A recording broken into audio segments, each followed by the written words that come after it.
Namoz o'qishimizni misol uchun farzligi, vojibligi, uni arkonlari, qiyomi, ruku'i, sajdasi, qa'dasi hammasini Qur'onda, hadisda kelganini faqih ulamolarimiz tartibga solib, biz har narsani arabchadan tushunib ketavermaydigan odamlar uchun hammasini ko'rsatib, fiqh kitoblarida bayon qilib qo'yishgan. Xuddi shuningdek, Allohni zikr qilish bo'yicha kelgan oyatlar, hadislar hammasini o'rgangan ruhiy tarbiya ustozlari, mashoyixlarimiz ana bu boradagi ishlarni qanday amalga oshirishimizni hammamizga ko'rsatib qo'ygan, hammasini bayonini qilib qo'ygan. Uni ko'pchiligini kitob qilib chiqardik.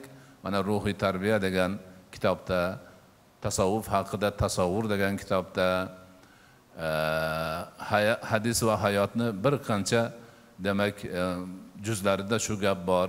Zikr, duo degan kitob bor, yana boshqa kitoblar bor. Shularda qildik.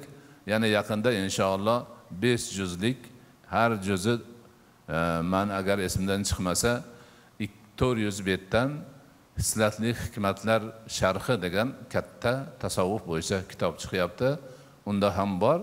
Ungacha Xudo xolasa mana shu suhbatlarimizda asta-sekin bu narsalarni hammasini yo'lga qo'yib boramiz.